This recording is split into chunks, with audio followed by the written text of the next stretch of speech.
Where are you coming from? From New Jersey. Okay. So what brings you out here? I'm here for a moment in history to show my solidarity with Palestine. I mean, I am originally Palestinian, and my parents immigrated here over 20-something years ago, and I'm here to show that the truth behind it, that we all stand here, even if those who aren't Palestinianly born or blood related, we all stand for justice and we all stand for the end of genocide. You said this is a historic moment, and it certainly feels that way. I mean, what about it feels historic to you? It feels historic because I've been part of the many rallies, many movements, but this is the first time where I've seen so many other ethnicities, so many other races, and people of every organization coming together. And it's good to know that when in times of need and in times of war, we can all stand for the same thing, which is peace. And it's just nice to see that. We saw that in the Black Lives Matter movement, and I'm happy to see that now again as well. You know, one thing is that a lot of the sort of propaganda and the talking points of Israel don't really work anymore. I mean, I think they've really kind of painted themselves in a corner, you know, especially with this latest genocide charge coming from South Africa.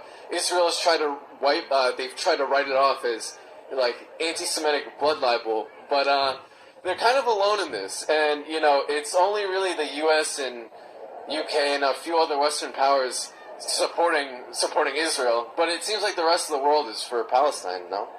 Well, yeah, we're seeing something different from all the times before, and that's because we now have different sources of news.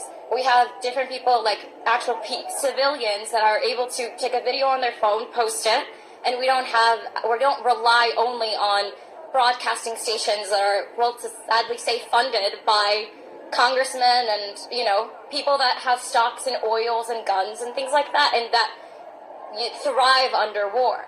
We now have people that actually have family overseas and people who have friends, and I think that's why now we're able to actually say, Israel, you're full of crap, and we all see it, and we have the footage.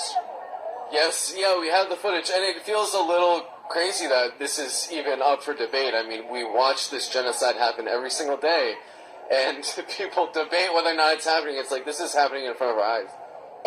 That's how history has always painted itself. It's always the victors that write the history, and the oppressors get swept under the rug, and I think this time we're not going to let it happen. I see that this younger generation, they don't take their information from any other generation, but from the people itself. We believe the oppressed. We believe civilians, especially when they have that much footage. We don't just take the word of governments that only have themselves in mind. So, thank you. I'm getting the wrap it up. Shifa Hospital, screaming from pain. During an emergency C-section that was performed on Lena, she was without anesthesia.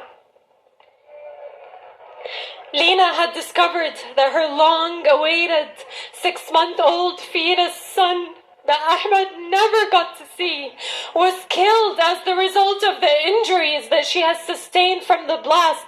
In fact, doctors found shards and fragments from the explosions piercing all the way down into her uterus.